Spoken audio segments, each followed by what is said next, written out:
We'll be doing 2 cups of sourdough starter, 1 cup of lukewarm water so that we can activate the sourdough, and between 6.5 and 8 cups of flour, and then we'll be doing 1.5 tablespoons of salt, and that's it. The important thing to remember when you're using sourdough, we keep our sourdough starter in the refrigerator until we're ready to use it. We feed it once a week, and when we know we're going to be making some bread, I take it out 24 hours before, feed it then, and make sure we have enough. And if we don't have enough, I'll start feeding it a couple days before. So here we have 2 cups, and I'm putting in warm water to make it up to 3 cups. And all of this I'll be throwing into my, yeah, I love my Bosch mixer. And what's great about it is that it has a really good lid so that I can mix it here and I can let it sit for several hours to do its first rise before I put it in the refrigerator. I'll start out by adding, this is 2 cups here, by adding about half of my flour. This is about 6 cups, and I know I generally do about 6.5 to 8. I'm gonna need to add salt.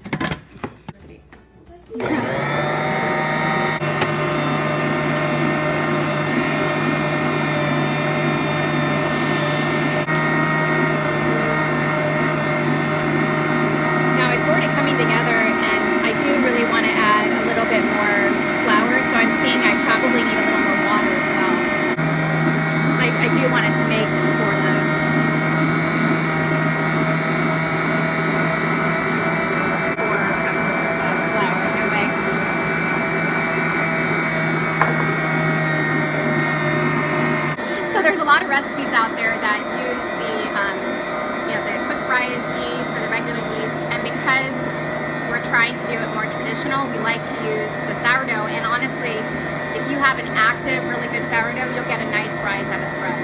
So, and we make our sourdough from rye flour, which gives a nice tart and very active sourdough. I found that to be better than wheat or regular white flour. The amount of flour that you're going to put in your bread is, so many things depend on that. Your temperature of the home and even outside, the humidity that you're dealing with. So during really humid times, you'll probably end up using more flour, and during drier temperatures, which is what we're in right now because we have the fire going and stuff, you'll end up using a little bit less. So just don't think you're going to put in a particular amount and be good there. It's a little bit of an art, not just like follow the recipe exactly. Like baking, you follow it exactly. Bread is, you have to, a little more give and take. So this is about how I want it to be, where it's coming off of the sides, but it still has a little bit of stickiness. That'll make a nice crust. Let it do its thing for about 30 seconds, and then I'll turn it off, and it's going to sit and rise for a few hours. So that's it, pretty simple.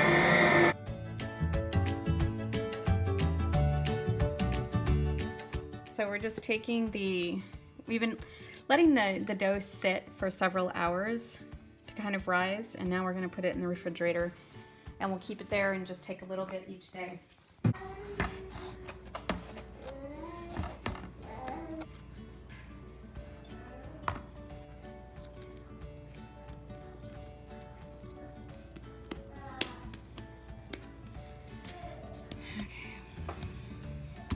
And then we just let it rise. So I'm gonna let mine rise because it's sourdough. I'm gonna let it rise until I notice that it's doubled. It's really cold right now.